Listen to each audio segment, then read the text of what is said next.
What you're about to experience is one man's quest to see beyond the tumultuous period we're in and to envision what lies just beyond our grasp, yet well within our reach. Welcome to Larry Rifkin's America Trends, where the future has arrived, and it's just in time.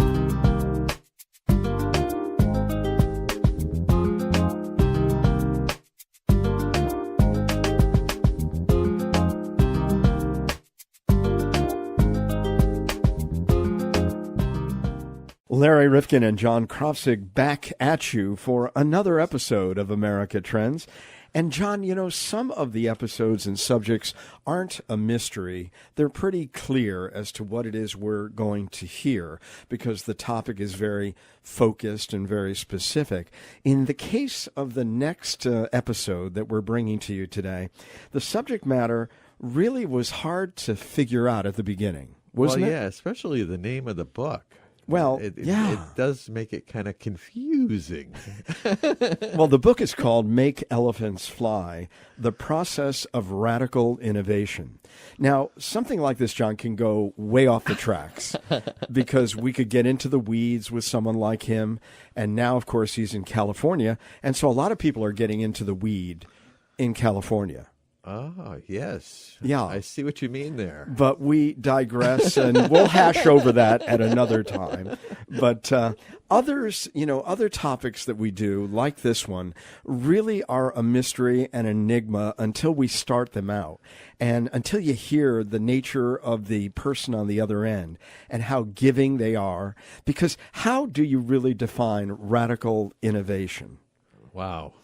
Well, we've had a lot of radical innovation, though. You really think about it through the years. I mean, it was pretty radical when they went to automate farms, right? That was very radical, and so on down the line into the computer and everything else. But so how do you make that process really interesting to people rather than just, okay, some really smart people got together. They figured out stuff that I'm never going to be able to figure out. And so why do I need to listen to this? But Stephen Hoffman. He was good. He was really, really good, and he really liked us. Yes. Yep. And we've already recorded it, folks. So we know that. He liked us, and we liked him. As a matter of fact, I think I remember, didn't he have that crazy message on his phone? Was that? Yeah, that's right. What was that message? Please do not call. No, please do not leave a message. I will not hear your message. Right. And then he would go on and on and on. And then I told him they should have a bomb sound or something at the end because I did wait on line finally through all his don't leave, please don't leave, you better not leave. I left a message, but nothing happened. So I told him. John worked really hard to get this guest here. So the least you can do is listen to what he has to say. And believe me, listening to what he has to say, and truly, if you're in the realm of wanting to figure out what your life is going to be like, recognizing all the disturbance that is upon us, and yet you want somebody who has done it, somebody who has built different companies, somebody who has helped others to incubate their own firms, you've got to listen to this guy, and he makes it very, very enjoyable. He does. So he takes that process of radical innovation and brings it down to a level where guys like me can really understand it. No, it's really worth listening to. It's really a fun interview. It really was. He was a fun guy. And he is the captain, they call him, captain. Captain. And CEO of Founders Space. And that's ranked a top 10 incubator by Inc. magazine and the #1 accelerator for startups coming to Silicon Valley from overseas in Forbes magazine. That's even funny. Incubators and accelerators. Yeah. Wow. Well, you've never heard of that? Of course you have. Yes, I have. But this is the buzz that's going on everywhere. In fact, my daughter's very involved in helping black entrepreneurs. Chicken eggs. Okay, well, you're thinking of something that is somewhat in the past, John. Now, listen, I think it's really important to understand that the way he shares this information is the way that he has shared information with some real smarties out there. I mean, those who want to be the next Google or Apple or Facebook. And he does it in a way where the minute he said whatever he said at the beginning of this interview, I was captivated. I wanted to hear the No, rest. he was. It's really good. You got to hear this. You really do. And it may all sound at the beginning a little technical and a little wonky, but trust me, it's anything but that. And John and I are very careful. I mean, there are a couple of podcasts, and John, we've never shared or disclosed this, but there are a couple that we've done that when we didn't think at the end they provided us with what it was we thought we were going to get, we just deleted them. That's right. We didn't use them. No, that's true. I mean, it happens. And we bought studio time. I mean, here we are spending money, but we wanted to respect you and what you had to hear. And I'm telling you that this is going to be the best money you never spent to hear information that you may never otherwise get from a guy whom you may never meet. I mean, how do you like all I'd that? like to meet him. Yes, a lot of I'd nevers. Like to meet. He seems like a fun guy. Oh, he really does. I love this guy. I really do. So if there is a podcast analog today, well, Stephen explains. Let me just say this. There was a movie called Goodbye Columbus. Yes. Do you remember this movie? I do, vaguely. That was a while back. Well, way back. And Philip Roth wrote the novel that this was based on, and Richard Benjamin and Ali McGraw were in this. Now, it was about a young Jewish guy of a lower caste meeting a rich Jewish girl, and she was home for the summer, and she needed a little plaything, and he was the right plaything. And he could see that it was all kind of unwinding at the end of the summer. And they had a glorious summer, believe me. One summer with Ali McGraw. I think that's all you needed at that back time. in those days. But he was at a wedding, and again, fall was upon them, and she was going to be leaving, and he knew that things were changing. But there's a great scene in there where, and Stephen really in his own way explains to me what it was that I saw in this scene, where you had this brother saying, "Why is it?" And he's walking with Philip Benjamin. "Why is it that my brother Morty had all this success, and I have more talent in my pinky than my brother Morty, and yet look at me, I'm a schlub. I've never done anything."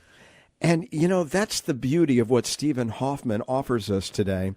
It's not magic. It's not just pure genius. It certainly is not just luck. There's a combination of all of that has to be right and in play at the moment in time for something really to launch. And he explains how you make elephants fly. How do you do it? Wow. And you can do it. You don't have to be like that guy with his brother Morty. Why, God? Why was he successful?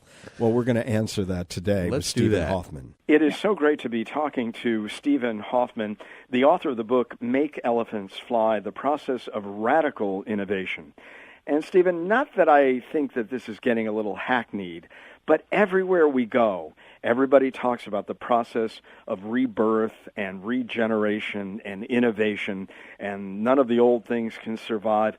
I mean, how do you even begin to deal with writing a book to help people understand this process of innovation? Well, if you think it's bad now, it's only going to get worse. Oh, thank you for that, Steve. People, the whole idea that you have to innovate to survive, you have to change, you can't have things the same, that has always been true throughout history. I mean, look at, every civilization that rose and fell. Look at all the inventions that we've had. But the one constant in history has also been that innovation has been accelerating. Meaning, humans have been around over 100,000 years on the planet. Our beginning, our biologically, we were the same as we are now. But for us to develop new tools and acquire technology and learning took us a long time. So there really wasn't much progress in the first, 98,000 years. Well, you trace it, of course, to the printing press in Gutenberg. Yeah, well, it was even before that we started to make real progress with the Sumerians and the numeric system and all these different things coming out. But it kept accelerating. So even during the Middle Ages, right, things were pretty static. Like you could jump 100 years forward or 100 years back in the Middle Ages, and you really wouldn't notice much in the way of a technological change. when it really started to pick up steam, we sort of see that inflection point where things just started to go, was the printing press. Because that allowed us to disseminate knowledge in a way we could never have done before. So printed books, printing them over and over and getting them out in mass to the population changed everything. Everybody had access to knowledge they had never had before. And then things have just kept going, with the telephone, the television, the radio, and the internet. Each one of these inventions has allowed us to educate ourselves so much better, to take the knowledge we have and share it around the world much faster. And in the world in the world we're in today, I mean, literally, you can have an invention in Silicon Valley, and boom, it's on TechCrunch or any of these blogs, and it's around the world. Everybody's copying it. Everybody's learning from it. Everybody's trying to do the same thing.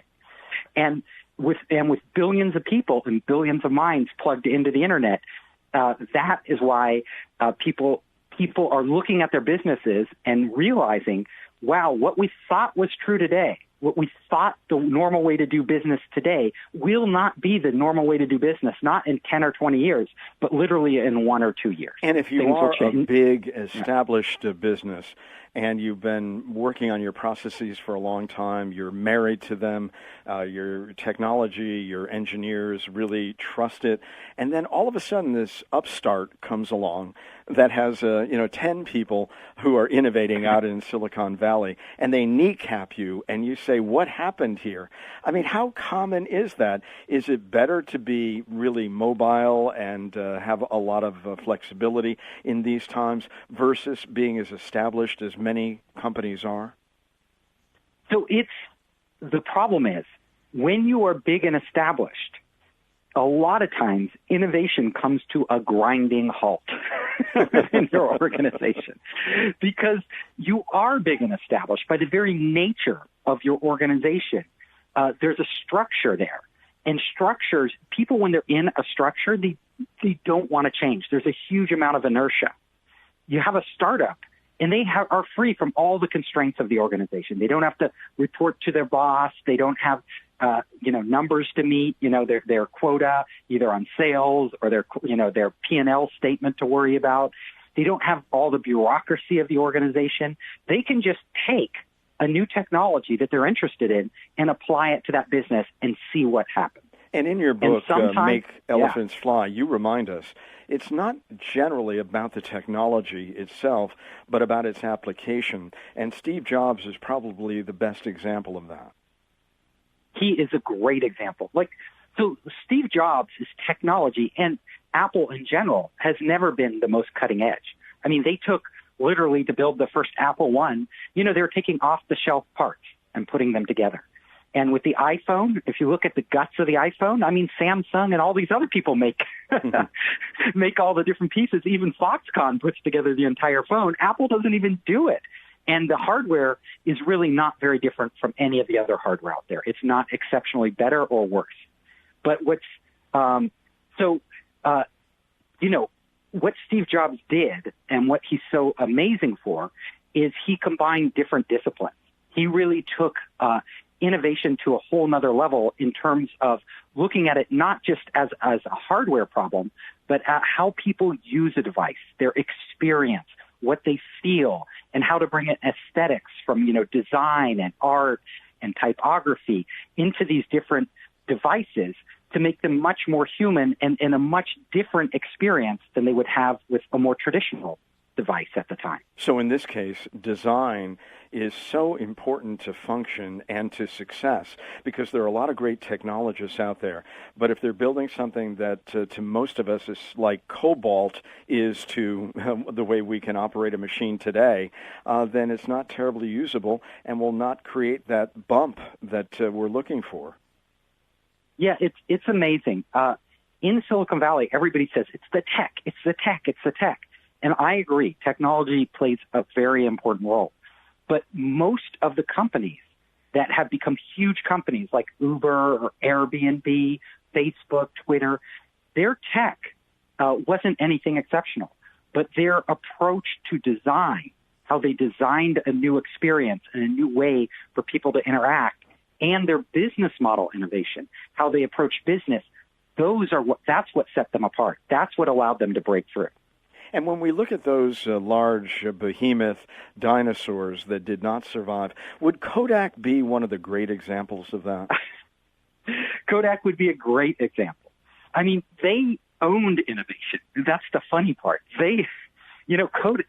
Kodak, they were like ahead of their time. There's also Xerox, right? And but they never did anything original, Stephen. That was a joke. Xerox? Yeah, but these companies, some of them were like very cutting edge for their time, but then they stopped. Kodak stopped with film, and then they tried to do other types of cameras. What they missed, which is really the big thing, was that film was going away, that they could not rely on that business. It was going digital, and their move into digital was they were not competitive. They did not put the resources and the time into coming up with digital solutions where they could lead the market. And in today's world, if you're not a market leader, you go away. I mean, you end up disappearing. And what about Xerox? Why don't you go into their example? Oh, yeah, Xerox. They had Xerox PARC. So Apple, Steve Jobs walked in there and got his best ideas by literally copying Xerox and all the amazing inventions they had, everything from like the Ethernet to the GUI, graphical user interface, to the mouse, all these things they invented. But that Xerox PARC, like in so many big companies, was a little island off to the side. They were given money and they were given some resources, but they weren't really given the attention or focus of the parent company. So Xerox itself was in the line of making copiers and all this stuff, and they were making boatloads of money. That's how they could afford to fund this R&D center. But what they ended up doing, which so many big companies do, is they didn't even value what they were creating in their own R&D labs. And they didn't understand, the management really didn't see the potential of it. So they didn't know how to use it. So that was... it ended up becoming an orphan for them, an orphan child. And Steve Jobs walked in there, and he saw the potential. Like so many entrepreneurs, he saw the applications, and he put them to good use. In your book, and it is a remarkable book, it really is, and I didn't know that I'd be that interested in trying to figure out this whole innovation thing, because we've all read so many things about it in business books and in other forms and magazines, but you have a wonderful way of presenting it. But let me scare people out there for a moment. Imagine moving up the innovation curve in the coming decades. No matter what you do for a living, you are part of this massive change taking place, and it will transform your job, your life, and your image of yourself. The changes will be profound and revelatory. What we can call work today will no longer be the domain of humans, and what we think of as our personal thoughts and experiences will be intertwined with those of machines. That sounds awfully ominous. Yeah. I wish I could paint a prettier picture. So what I think we have to get used to the idea is that there's no going back in time.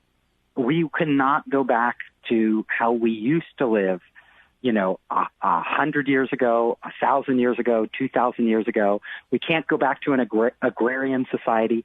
Literally, with the world's population now, we wouldn't be able to feed the world. It would be absolutely impossible to feed the world with technology, not to mention to do any of the things we all take for granted.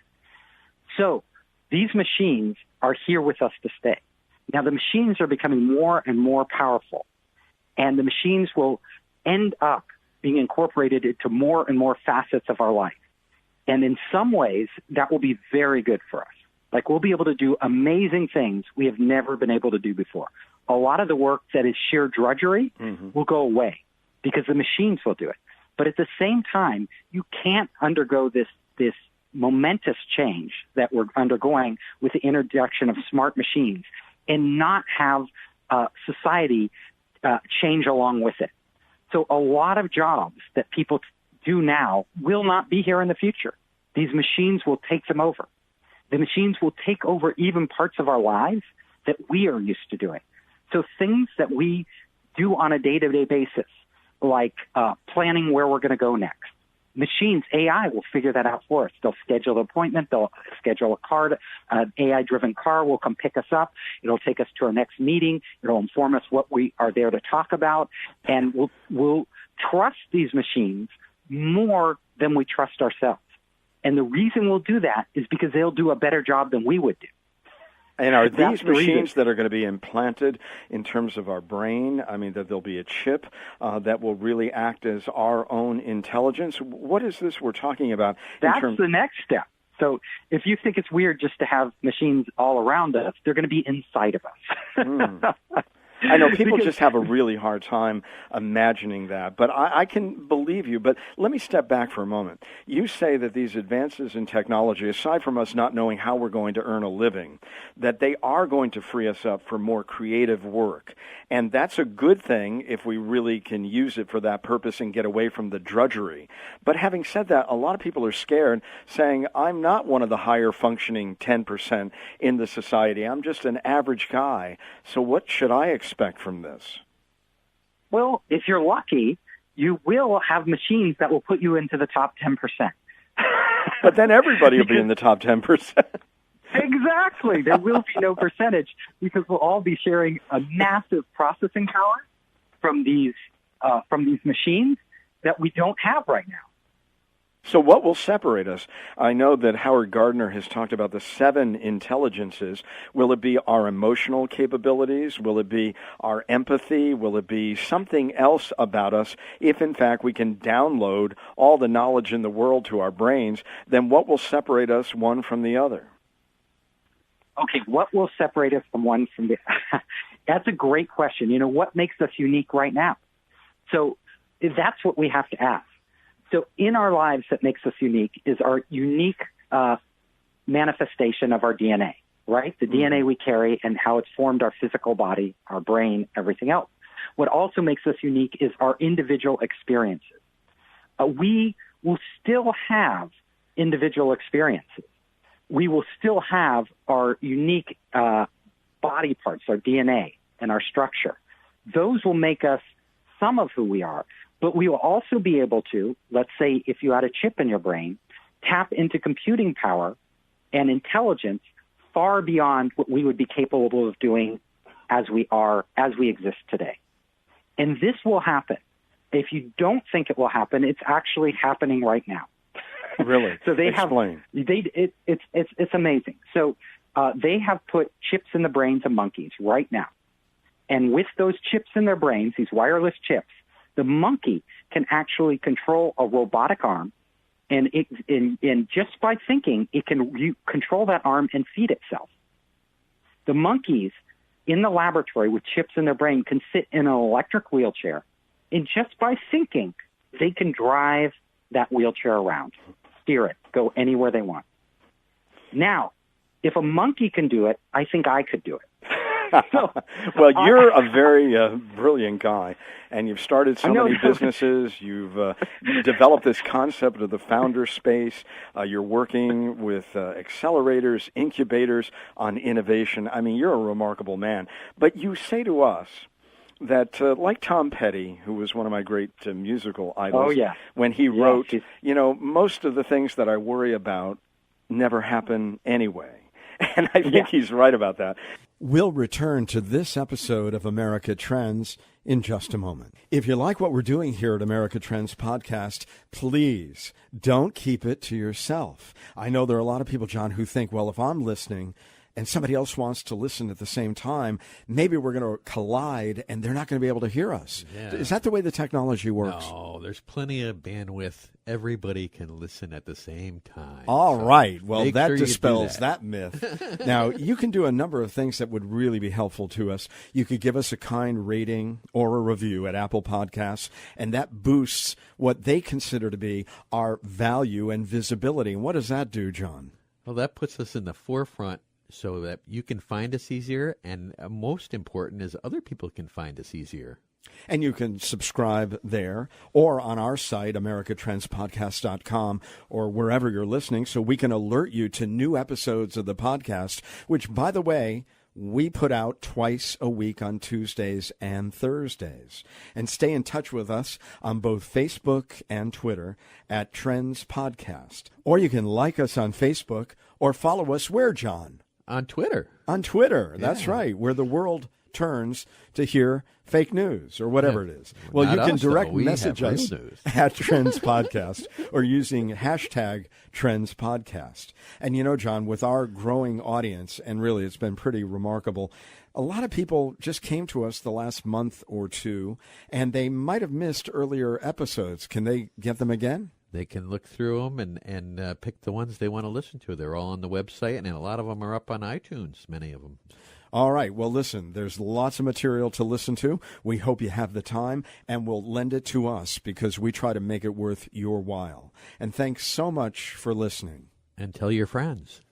We now return to this episode of America Trends. But you say to us that most of the world's most pressing problems like climate change, food supply, habitat destruction, disease outbreaks, that all of these things are going to be resolved by virtue of this new technology and its applications and the creativity surrounding all of that. I mean, are we then led to believe that all the things we're worrying about, we shouldn't worry about? So I don't say that exactly. What I say is that the technology has the potential to solve many of these critical problems. Mm-hmm. The potential. But we still, as a society, have to realize that potential. So it's how we apply this technology. So can new technology get us out of the climate change problem? I don't know. But I will tell you that without new technology, there is no way in hell we are getting out of the climate change problem because it's happening too fast. And there are too many big players, who I don't even need to name on this radio show, since it's not political, that are really paying no attention to it, right? That are doing the bare minimum, which is not enough. So the only way out of these serious problems is through technology. But what we still need is the will on the political level and the social level to actually put the resources in to develop the technology to start to address these issues. They need to address the issues of food production. They need to address the issues of course, climate change. You know, how can we take control of our climate and reverse a lot of the damage we're doing with CO2? They need to take control of the issues of war, right? Can we use AI and other things to actually mitigate war and reduce the chance of another outbreak or another world war? All of these things are possible, but they're not inevitable. It still requires us. Okay, very well said. Then how important is the work that you're doing to make certain that there are companies out there, creative types, who really can build the type of institution that is going to drive all of this change, and helping somebody who's got a lot of ability to really maximize the usage of this new technology in creative ways that will benefit mankind? So the beautiful thing about our society and the world today, and especially about capitalism, is that it gives anybody a chance who has a decent education to actually go out there and grab whatever technologies are emerging and experiment, try new things with them. It's not a top-down approach. It's actually all this innovation and creativity tends to come from the bottom up. It's individuals and groups of individuals who see opportunities to actually make a change for the better. And a lot of times to make a lot of money by doing this change, hence the valuation of some of these startups. But really, many of the greatest entrepreneurs on the earth, like Elon Musk and others, are driven less by the money and more by the desire to actually do something, to actually really help humanity. And that desire and the ability to do that through our system are the best things we have going for us.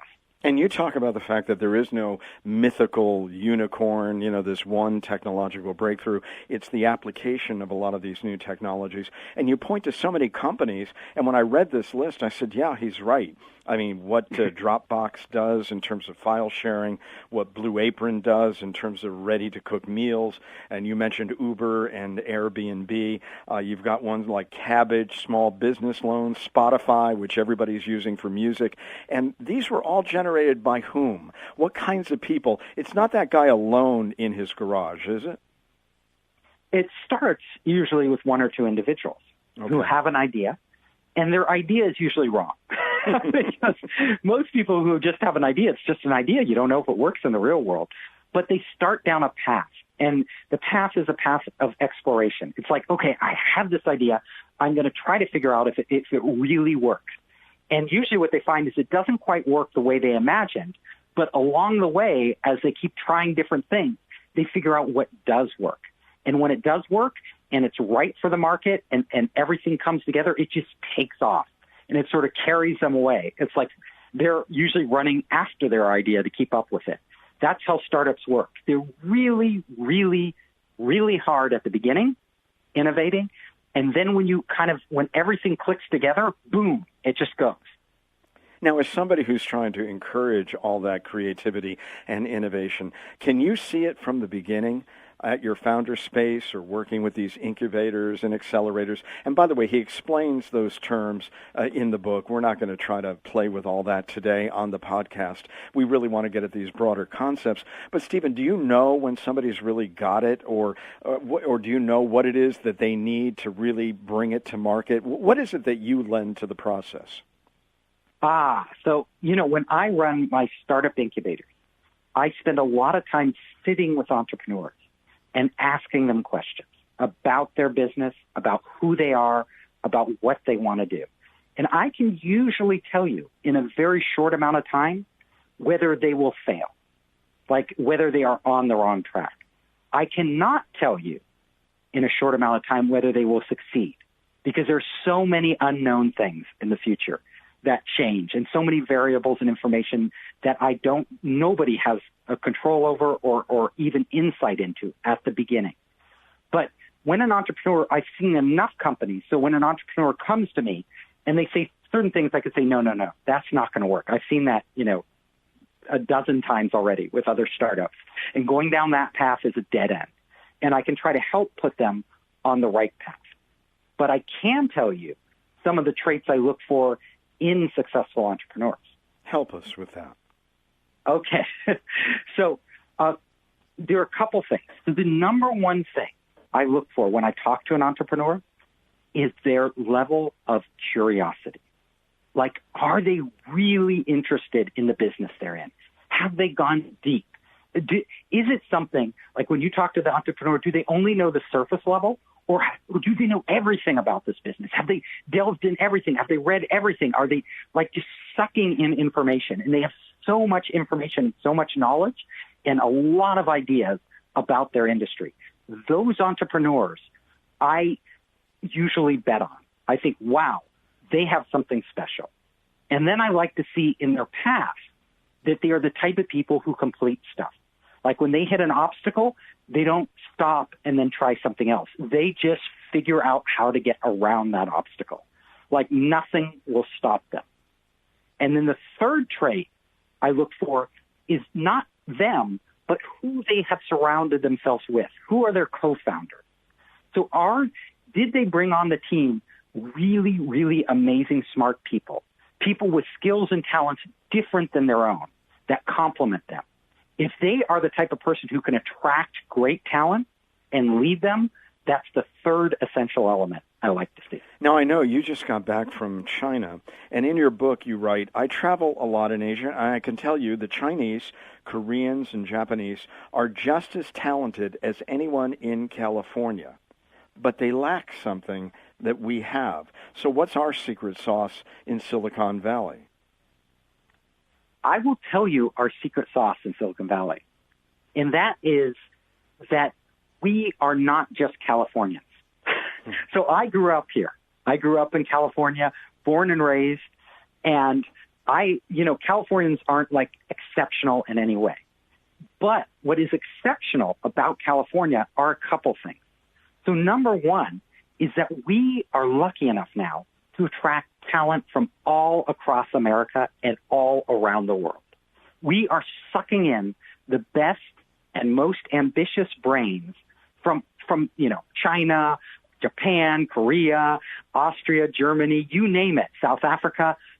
Those people that are super motivated to and risk takers. They will actually fly to Silicon Valley, even if they don't have much money at all, just a dream and some capability of carrying it out, and come here and try to make it happen. That is amazing. And then getting those minds from all over the world, those different minds that have different ways of thinking. Each one of them, like if you're from India, you look at a problems a different way. You're from a different culture, thousands of years old, and you have from a different society. And when you approach a problem, you'll think about it differently. You put those people together in a small, concentrated space. Silicon Valley isn't that large. They all start interacting with each other. And you say that many of those societies are much more rigid and conventional than ours. We kind of accept the person who goes off on their own path. We do. So we are giving these people freedom that they never had. So in their own country, they may have been freaks or outcasts or who knows, right? But when they come here, they fit right in. Because everybody, like I'll go to a startup group meetup in Silicon Valley, and they'll say, who's here who was born and raised in California? Maybe I'm the only one who raises my hand. The only one. And people from everywhere, and that's what makes it so dynamic. I don't think you have any place on earth that is at that level that we have here in Silicon Valley. Even though I know Russia and some other nations have tried to simulate their own Silicon Valleys, they've never succeeded. They don't. They can create startup hubs, like in China, because it's such a big economy now. They have Shenzhen and Beijing and cities like that are really vibrant, but they're still dominated by Chinese entrepreneurs. So they aren't as innovative. They're very vibrant. They have lots of energy. They're doing lots of stuff, but they aren't as creative because they simply don't have the diversity of thought and of experience and background that we have here in Silicon Valley. Now, some of the things that you talked about, the ingredients that you need, the secret sauce, but you also write in your book, it's not creativity, the team, the customer, product, or technology. It's timing. Yes. You need all of what you said before, but without timing, it doesn't happen. It's funny. It's like a great recipe, and if you leave out one key ingredient, it doesn't work. It's just not the souffle you thought it was. So you need all the ingredients in the right proportion to actually make it happen. And timing is really important because a change happens not linearly. It's not like a gradual change. Change happens in waves. And some of the waves are small waves of change, and other waves are like tsunamis, that come and literally sweep over the earth and reshape everything in their path. So we can look at these tsunamis as they come, and you can look back and see very clearly, the whole computer, when computers came out, when they first came out with IBM, the big mainframes, that was a huge change for the world, a huge change. Allowed us to do space travel and all these things we never dreamed would be possible without them. Then came the personal computer, right? And into our homes, and massive change. Literally, the personal computer changed everybody's life and every business on the planet. Then came mobile, like the smartphone, where your computers are in your phone. Boom, another tsunami, right?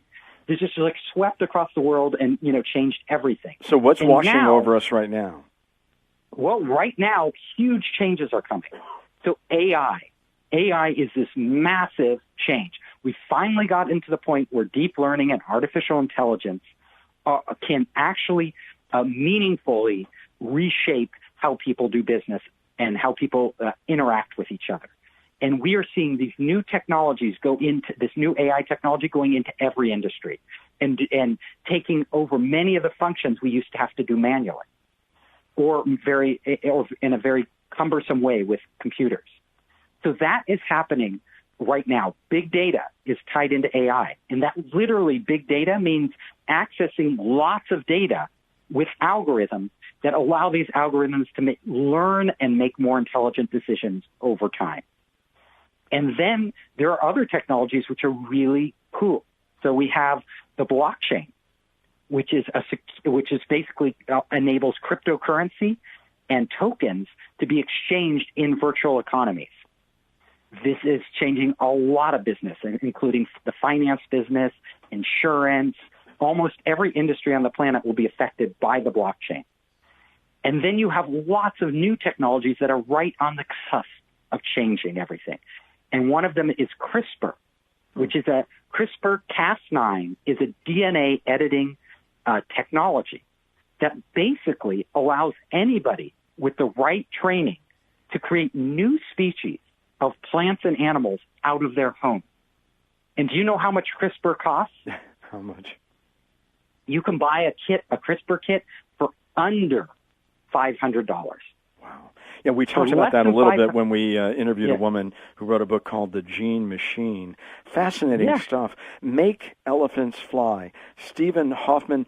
And I want to give you a moment because I think really your book is different to explain to somebody who really thinks they've got an idea, have a team, have a dream, and have some drive, and they think their timing is right. Why this book? What will this book do for them and the process of radical innovation? Or to enlist you or to come out to California and to be part of your founder space, what would you say to people who really think, I'm almost there, but I need a little help? Great question. So the reason I named it Make Elephants Fly is because when you have a dream to do something big, there's something that will really change the world, it seems, at the first, when you're starting, it seems impossible. The dream seems so big and so, unwieldy. How could you ever get this off the ground? How could you make this fly? So Make Elephants Fly was get those impossibly big dreams going. And the book really addresses this. So I spent the past 5 years working with hundreds of startups here in Silicon Valley and all around the world, going through the process with them. What do they do when they have these ideas? How do they take it from an idea, from just an idea, and get the feedback and the data and validate that idea so that it becomes real, and then take it all the way into a product, a new product, the type of product that actually can affect big change, and launch it into the world. So it's really a step-by-step guide on how entrepreneurs have done it through case studies. I have lots and lots of case studies because I believe people learn best not just when you give them an abstract example, but when you show them how real startups have succeeded and what they did. And then I also spend quite a bit of time showing them startups that failed. And I explain to them in detail why these startups failed so they can learn from the other people's mistakes too. And if you had to isolate one that was successful, one that wasn't, that you think would be really illustrative of what you're talking about for our audience today on the podcast, very briefly, would you be able to do that? Absolutely. Okay. Let me tell you about a startup we all know about and how they failed and then succeeded. So there was a little startup here in Silicon Valley, and they had a great idea. They were like, this was back in the early days of the internet. They were like, we should create a video dating site. Wouldn't it be cool to have video dating? You could see the other person, really get to know them, and decide if you want to go out. So they built the whole platform to do this, and it worked beautifully, except for one thing. Nobody likes to be on video for dating. People hate it. It's you never look it's good enough, and you never look good. It's awkward. You don't like how you say. People just didn't want. I mean, they were fine putting up a profile and stuff like that, which people were already doing when the startup came along. But to do it on video, people just didn't want to do it. So too many risks involved. Yeah. Yeah, they're stuck. They're going nowhere, and they were kind of frustrated.